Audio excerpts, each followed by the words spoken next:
sharing with you PDF file. You will come to know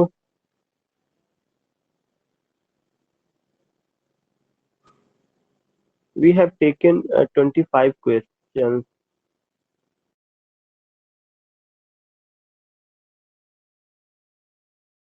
या I will take only I think कि हो सकता है half an hour ही मैं ले सकूं क्लास को जो है, तो मैं इसमें कुछ चीजें हैं जो बहुत इंपॉर्टेंट है उससे मैं बात करना चाहता हूँ। क्वेश्चन नंबर जो 26 है, याद होगा कि आई हैड गॉन विद 26 क्वेश्चंस, करीब जो है 25 क्वेश्चंस मैंने लिया था।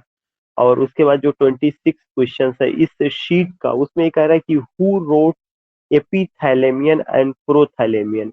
ऑलरेडी आई टोल्ड यू कि जो एपीथैलेमियन है, प्रोथैलेमियन है, it's a beautiful lyric in ode form. Ode form में ये एपीथैलेमियन रहा है।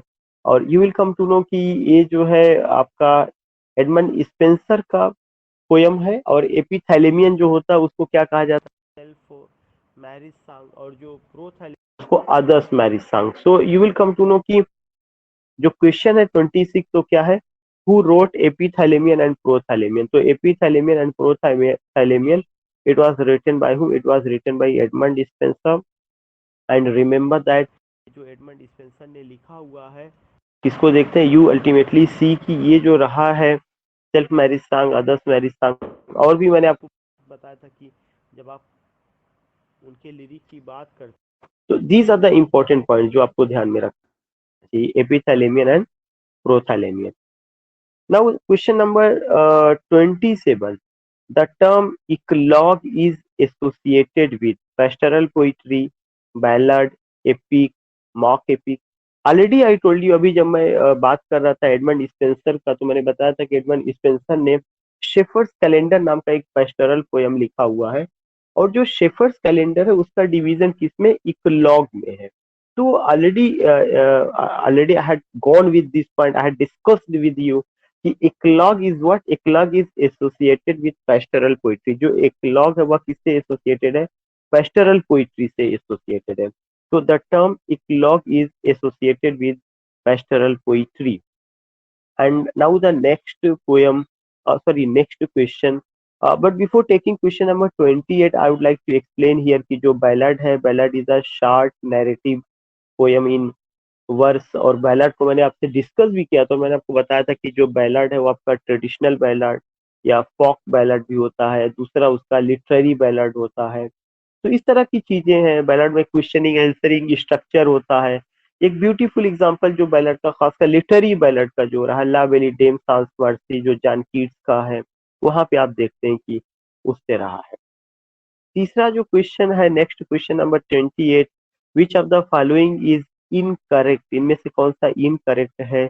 The season, James Thomson. आज ही मैंने डिस्कस किया था कि James Thomson pre romantic as के पहले पोएट हैं। और उन्होंने जो है क्या लिखा हुआ था? द सीजन नाम का उनका पोयम रहा, कलेक्शन ऑफ लिरिक रहा, जो 1726 उन्होंने लिखना शुरू किया, 1730 में कंप्लीट होता है। और वो जो है इसमें एक्सटर्नल ब्यूटी ऑफ नेचर की बात करते हैं। शेफर्ड्स कैलेंडर एडमंड स्पेंसर का है। ये भी मैंने आपसे जिक्र किया था कि जो शेफर्ड्स कैलेंडर है यह बहुत इंपॉर्टेंट है। क्यों इंपॉर्टेंट है? कि यह पेस्टोरल पोएम का एग्जांपल है और ये इकोलॉग में है। साथ ही साथ इसमें जो है एडमंड स्पेंसर ने इंग्लैंड का जो जो कंट्री साइड इंग्लैंड है, जो गांव का इंग्लैंड है, उसकी खूबसूरती को उन्होंने 12 महीनों में जिक्र किया, फ्रॉम जनवरी टू दिसंबर। वो जिक्र करते हैं कि जनवरी में कैसे होता है, फेब में क्या है, मार्च में कैसे, फ्रॉम जनवरी टू दिसंबर। वो उसको लेकर के बात करते हैं कि हाउ डज इट अपीयर, ये कैसे नजर आता है या क्या चीजें रही है। तो ये चीजें बहुत जरूरी है जानना।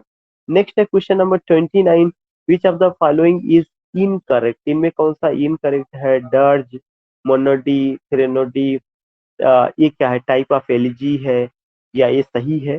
तो अगर हम देखने की कोशिश करें, मेरा कहने का मतलब है कि सॉरी, एक ऑप्शन मैंने यहाँ पे छोड़ा। क्वेश्चन नंबर 28 में द सीजन का जेम्स थॉमसन सही है, उनका क्रिएशन है। शेफर्ड कैलेंडर एडमंड स्पेंसर का क्रिएशन है। Elegy written in a country churchyard, ये जो है किसका क्रिएशन है? थॉमस ग्रे का क्रिएशन है। लेकिन एक ऑप्शन जो डी है यह गलत है। क्यों गलत है? मैं यहाँ पे केवल क्रिएशन को लेके पूछ रहा हूँ, एस्ट्राफिल जो है यह एलजी है, और एस्ट्राफिल किसका क्रिएशन है?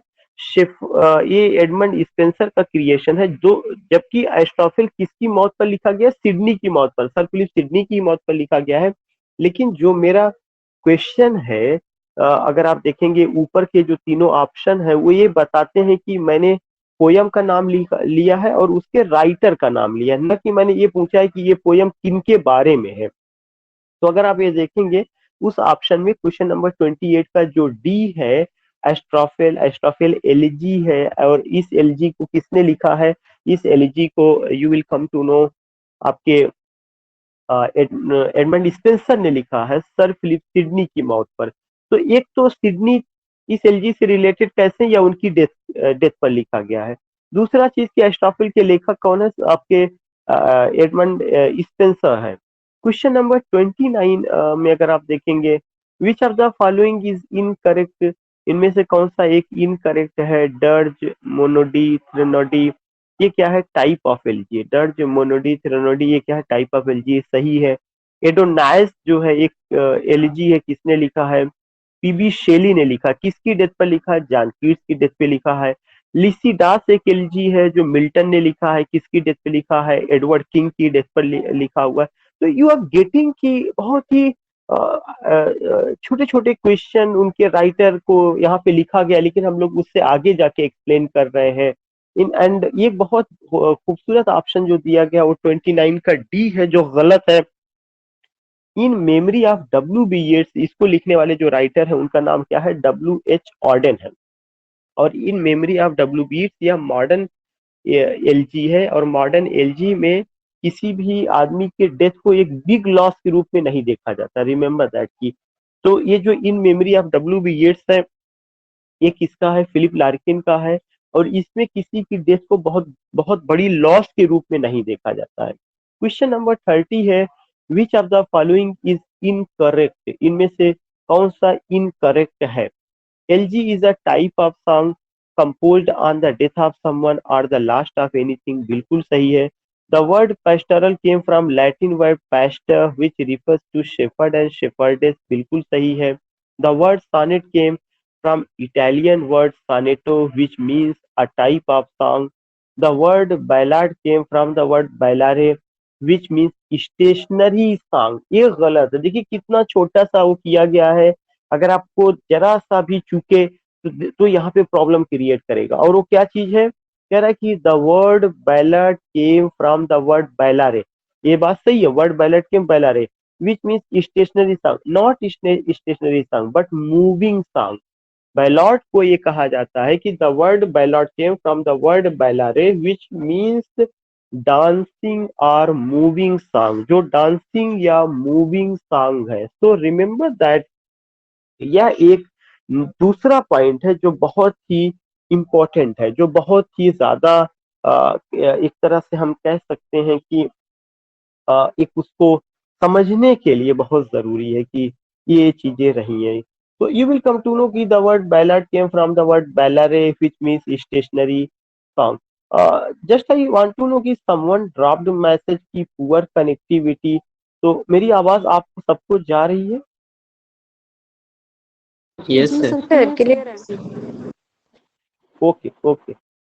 तो you will come to know कि जो वर्ड बैलाड है, the word ballad came from the word ballare which means stationary song. तो स्टेशनरी सॉन्ग नहीं होगा, बल्कि क्या होगा? डांसिंग सॉन्ग या मूविंग सॉन्ग। क्वेश्चन नंबर 31 है, which of the following is incorrect, इनमें से कौन सा एक ऐसा जो इनकरेक्ट है?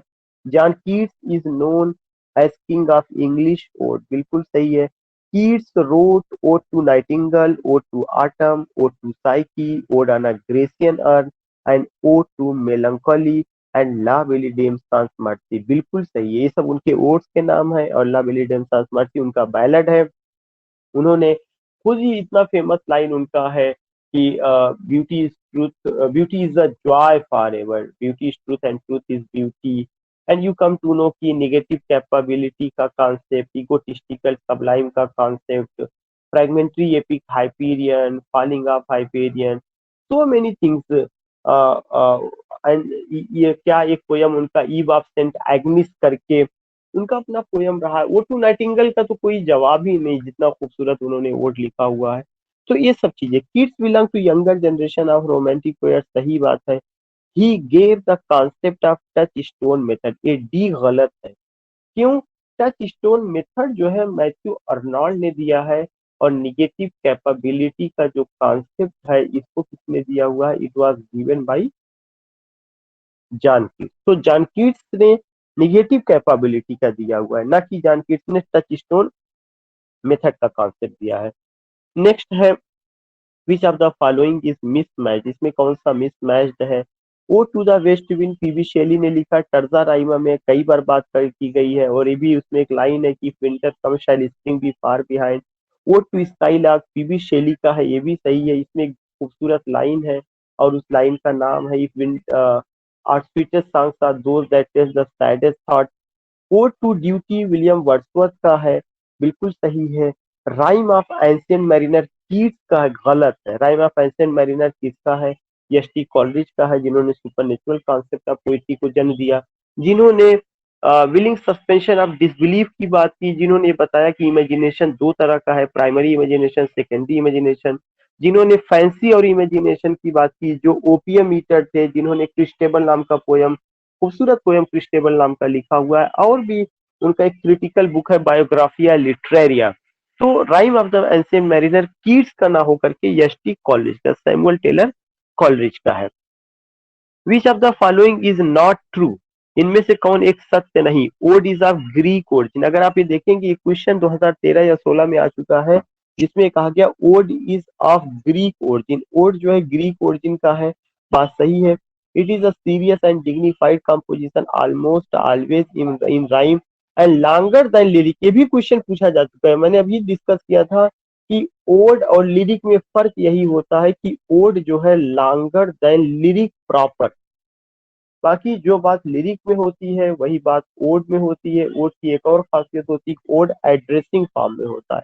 तो which of the following is not true? Ode is of Greek origin, it is a serious and dignified composition almost always in rhyme and longer than lyric proper, सही है। It is exalted in subject matter and elevated in tone and style, बिल्कुल सही है।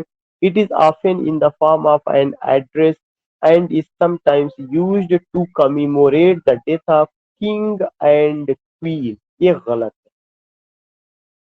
ध्यान से हमें समझना है कि it is often in the form of address and is sometimes used to commemorate the death of king and queen, not to commemorate the death of king and queen, no, not at all। क्योंकि अगर किसी की death को लेकर के कोई चीज लिखी जाएगी तो वह क्या हो जाएगा? एलिजी हो जाएगा। एक खासियत ओड की नहीं होती, बल्कि ओड का जो होता है क्या होता है, इसमें एडमिरेशन होता है, यू फाइंड एडमिरेशन, इसमें you find someone is addressed. तो it is often in the form of an address, ये बात सही है। And sometimes used to commemorate not the death, the victory, the triumph. अगर आपको याद होगा, द ट्रिम्फल ओड इसीलिए लिखा गया था, विक्ट्री को लेकर के, या कोई ऐसा बिल्डिंग है या कोई इवेंट है जो 100 साल हो गया, उसका सेंचुरी मनाया जा रहा है, गोल्डन जुबली मनाया जा रहा है, all these things, then you find this thing. So you have to remember 33 का डी का एक पार्ट तो सही है कि it is often in the form of an address and, लेकिन उसके बाद वाला जो है ये नहीं है कि इसमें जो है डेथ ऑफ किंग या क्वीन मनाया जाएगा, no, not at all. Question number 34 है, in which form of poetry the poet is serious both in the choice of his subject and in the manner of its presentation, ode।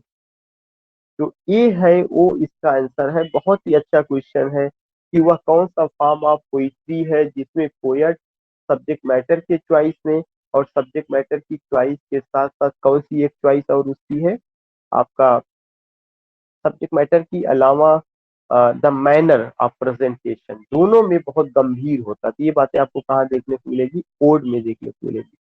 आगे है, in which form the poem there is the theme of an important public event like a national jubilee commemoration of the founding of a great university, ode में ही है। ये भी बहुत important question है। जो अभी बताया गया था कि to commemorate the death of king and queen, जो गलत था वही ये सही है। अब कौन सा मैंने पॉइंट पूछा, in which form of the poem, वह पोयम का कौन सा फॉर्म है, देयर इज द थीम, जिसमें हम एक ऐसी विषय वस्तु या थीम लेकर बात करते हैं, of an important public event, जिसमें इंपॉर्टेंट पब्लिक इवेंट को लाइक अ नेशनल जुबली, जैसा कि national jubilee commemoration of the founding of a great university, जिसमें हम ग्रेट यूनिवर्सिटी का फाउंडिंग या उसका 100 साल हो गया, या कोई उसका सिल्वर जुबली, गोल्डन जुबली इस तरह से मनाया जाता है, तो उसकी याद में कोई ओड लिखा जाता है, उसको क्या कहा जाता है, दैट इज ओड, वो आपका ओड होता है। Which of the following is not true, इनमें से कौन सा ट्रू नहीं है। Pindaric ode is also known as regular ode because it has set stanza form known as strophe, anti strophe and epode. ये पहली ही लाइन आपकी गलत है। देखिए मैंने इतना बारीकी से रखा, सब कुछ सही है, लेकिन आपको यहाँ पे देखिएगा, पिंडारिक ओड को रेगुलर ओड कहा जाता है, बिल्कुल सही है। पिंडारिक ओड का स्टैंजा फॉर्म रेगुलर होने की वजह से इसको रेगुलर कहा जाता है, उसके स्टैंजा फॉर्म को हम क्या कहते हैं, स्ट्रॉफ, एंटी स्ट्रॉफ एंड इपोड कहा जाता है, ना कि इरोड कहा जाता है।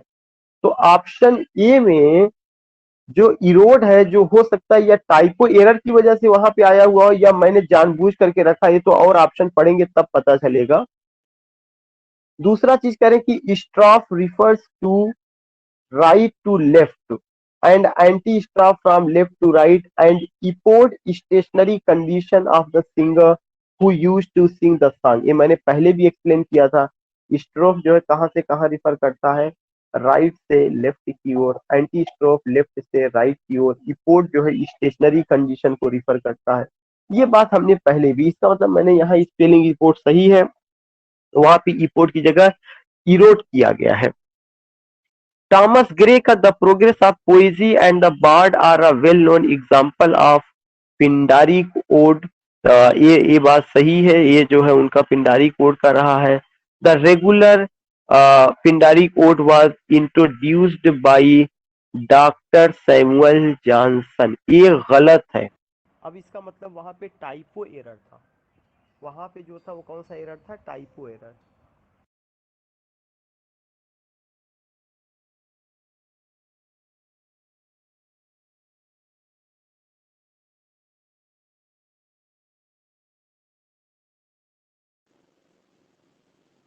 हेलो सर, आवाज नहीं आ रही।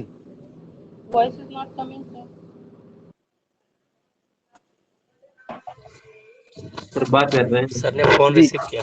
आवाज जा रही है, आवाज जा रही है मेरी, hello. Yes, sir, about yes sir, yes sir. Okay okay, you will come to know कि वहां पे जो बातें हम लोगों ने किया हुआ था कि वो इरोड जो है वो स्पेलिंग मिस्टेक, वो आप पहला ऑप्शन सही मानिएगा कि जो पिंडारी कोड में 36 का ए सही है, 36 का बी सही है, 36 का सी सही है, 36 का डी जो है ये गलत है, क्योंकि इसको जो है डॉक्टर सैमुअल जॉनसन ने नहीं किया था, बल्कि बेन जॉनसन ने इसको किया था। The regular Pindari code was introduced by doctor Samuel Johnson. Introduce तो इंग्लिश लिटरेचर में इंट्रोड्यूस करने वाले बेन जॉनसन रहे, ना कि doctor Samuel Johnson. Irregular Pindari code was introduced by Abraham Cowley, John Dryden, Alexander Pope, Ben Jonson. We know it very well कि इसको जो इंट्रोड्यूस करने वाले हैं 37 का, ये अब्राहम काउले ने इंट्रोड्यूस किया हुआ है इसको। फिर उसके बाद है question number 38, what is encompassing, to abuse someone, to insult someone, the associative form of the poem, the associative form of Horatian ode। तो you will come to know कि जो एक इम्पोर्टेंट पॉइंट है encompassing, when you talk about encompassing, what do you find, to abuse someone, to insult someone, then you find what the associative form of the poem, the associative form of Horatian ode। You will come sir to sir हाँ उसके option sir जी इधर है, left में sir. वो आपने sir 41 के sir option कर दिए। okay okay okay okay to underestimate someone, to admire someone, yeah, to admire someone, 38 का डी, 38 का D I had gone with such 48 में मैं पढ़ने लगा था, तो 38 का जो डी है टू एडमायर समवन बिल्कुल सही है कि ये टू एडमायर समवन है। तो जब भी इनकम्पासिंग का बात होगी तो इनकम्पासिंग किससे रिलेटेड है? इनकम्पासिंग का मतलब जो है या ओड का ही हिस्सा है, और ओड में जब किसी को एडमायर किया जाता है तो वो जो है एडमायरिंग में जो है क्या किया जाता है, उसको जो है किया जाता है। Who wrote ode on the intimations of immortality? We know it very well, यह विलियम वर्ड्सवर्थ का वर्क है। तो विलियम वर्ड्सवर्थ का इसमें ऑप्शन 39 है। फिर उसके बाद है what is homostrophic? written in a single repeated stanza, written in a double repeated stanza, written in a triple repeated stanza। नोमोस्ट्रॉफिक 40 का ए है, written in a single repeated stanza, that is this particular point is written in a single repeated stanza। What is triad in Pindari code? Pindari code में जो triad है Pindaric code में वो क्या है? The associative form of each stanza, the associative form of the poem, the associative form of Horatian ode। So when you talk about what is triad in Pindari code, so this is what the associative form of each stanza, the associative form of the poem, the associative form of Horatian ode। तो 41 का A, that is what the associative form of each stanza। जब सारी stanza को associate किया जाता है तब उसी को क्या किया गया है? ट्रायड नाम दिया गया है। और वो किसको मिला के होता है? स्ट्रॉफ, एंटी स्ट्रॉफ और इपोर्ट को मिला करके होता है। क्वेश्चन नंबर 42 है, which of the following is incorrect? Tennyson, in memoriam, Walt Whitman, O captain, my captain, मतलब ये सब सही चल रहा है। इसमें आपको एक रॉन्ग फाइंड आउट करना है। Thyrsis, Rugby Chapel and scholar gipsy, Matthew Arnold सही है। William Faulkner when lilacs last in the dooryard bloom, ये गलत है। ये भी किसका वर्क है? ये भी वाल्ट विटमैन का वर्क है, क्योंकि वो कैप्टन, माई कैप्टन जो है ये इसका हिस्सा है। When lilacs last in the dooryard bloom ये इसका हिस्सा है। तो 42 का जो डी है वो गलत है। यहाँ पे विलियम फॉकनर की जगह कौन आना चाहिए था? विलियम फॉकनर की जगह Walt Whitman. The idyll is a Greek word, करें जो ईडल है या ग्रीक वर्ड है, इसका क्या मतलब है? Little picture, big picture, middle picture, none of these. इसका जो राइट आंसर है लिटिल पिक्चर है। तो 43 का ए, 43 का ए लिटिल पिक्चर है। Which of the following is mismatch? इसमें कौन सा फॉलोइंग मिसमैच्ड है? Idyll of the king, Enoch Arden and Dora Tennyson का है, बिल्कुल सही है। ड्रामेटिक इडिल्स ब्राउनिंग का है। Deserted village Oliver gold Smith का है। माइकल कीट्स का है। ये डी गलत है। माइकल जो वर्क है या किसका वर्क है? माइकल जो है विलियम वर्ड्सवर्थ का वर्क है। बाकी सब सही। Idyll of the king, Enoch Arden and Dora, इन सब में ईडल की बात की गई है, टेनिशन का वर्क है। ड्रामेटिक इडस ब्राउनिंग का है। Deserted village Oliver gold Smith का है। माइकल जो है आपका किसका है? वर्ड्सवर्थ का है। And you will come to know which of the following is incorrect? John Dryden ode to Saint Cecilia, John Dryden, Alexander Feast, Francis Thompson, The Hearts of Heaven, Robert Browning ode on the death of duke Wellington. 45 का D गलत है। जो Robert browning का जो लिखा गया odd on the death of duke Wellington, ये जो है किसका वर्क है? ये जो है टेनिशन का वर्क है। तो रॉबर्ट ब्राउनिंग की जगह यहाँ कौन आना चाहिए? टेनिशन आना चाहिए। तो 45 में जो आंसर सही होगा वो क्या सही होगा? वो आपका जो है डी। डी में हमें चेंज करना पड़ेगा, रॉबर्ट ब्राउनिंग की जगह किसका नाम लिखना पड़ेगा? टेनिशन का नाम। Which of the following is incorrect? Epic is a long narrative story in word सही है। It has two type, traditional and literary epic सही है। Virgil's Aeneid is an example of literary epic and Homer's Iliad primary epic in world literature सही है। Epic has grand style and same thing is done in mock epic with serious subject matter, no ये गलत है। 46 में जो option D है आप ये देखेंगे कि इसमें एक पॉइंट गलत है। वह कौन सा पॉइंट है? वह पॉइंट है डी में एपिक हैज ग्रांड स्टाइल, ये बात तो सही है।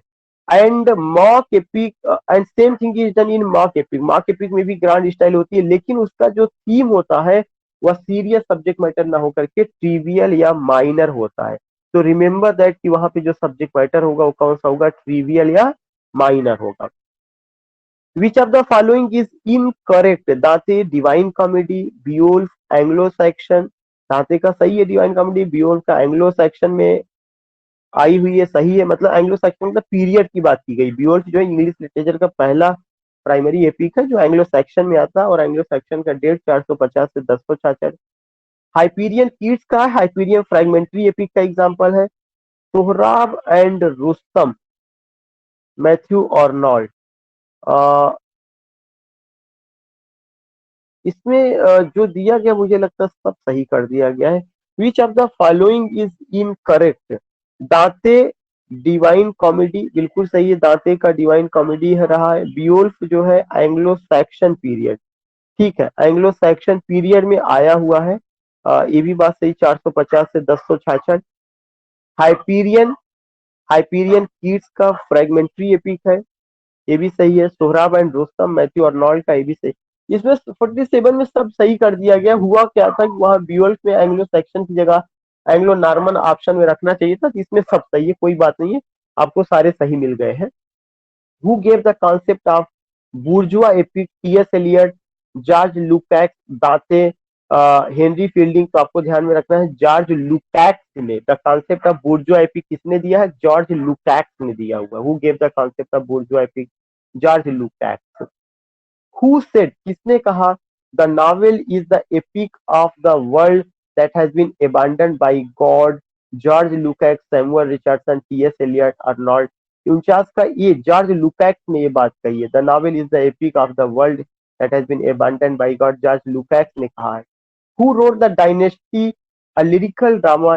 Tennyson, Arnold, Thomas Hardy, Browning. ये 50 का सी सही है, ये टॉमस हार्डी का वर्क है और यह 1904 ईस्वी में आता है, जिसमें नेपोलियन बोनापार्ट और वाटरलू के वार को लेकर के जिक्र किया गया। यह एपिकल मैनर में है। Which of the following is incorrect? Dramatic monologue is an objective form of poetry, सही है। Browning is known as king of dramatic monologue, सही है। Ulysses was written by Tennyson and my last duchess by Robert Browning, सही है। My last duchess is about modern duke, ये option गलत है। My last duchess is about Italian duke, ये चीज आप नोट कर लीजिएगा। माय लास्ट डचेस जो है वह इटालियन ड्यूक के बारे में, मॉडर्न ड्यूक के बारे में नहीं है। My last duchess is written in heroic couplet, बिल्कुल सही है। माय लास्ट डचेस जो पोयम है वो रन ऑन हीरोइक कपलेट में लिखा गया है। फिर अगला क्वेश्चन है, to follow knowledge like a sinking star beyond the utmost bound of human thought that has been taken from, ये लाइन यूलिसिस से ली गई है।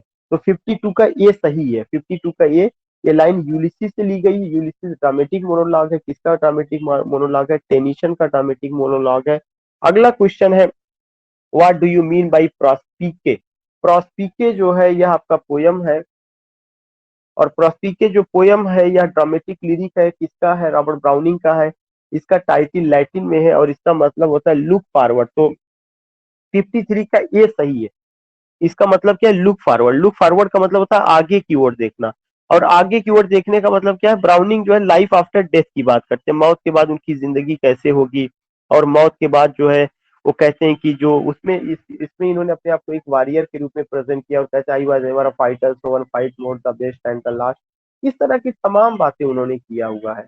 दूसरा चीज आप ये देखेंगे कि वो जो है अपने आप को ये कहते हैं कि एक काफी ग्रेट उनका पीस माना जाता है या ग्रेट वर्क माना जाता है। तो हमें ये ध्यान में रखना है। इसी में उन्होंने अपनी वाइफ एलिजाबेथ बैरेट ब्राउनिंग का जिक्र किया है जो मर गई हैं, और वो ये कहते हैं कि आई शैल क्लास टू दी अगेन, मैं तुम्हें दोबारा अपनी मिलूंगा, इस तरह की, या इम्ब्रेस करूंगा, इसको लेके उन्होंने बात किया हुआ। सो आई थिंक कि today I have taken more some 25 questions और हमने कवर किया 25 28।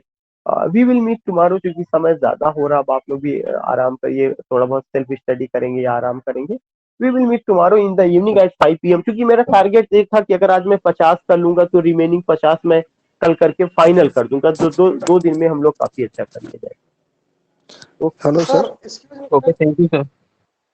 हेलो।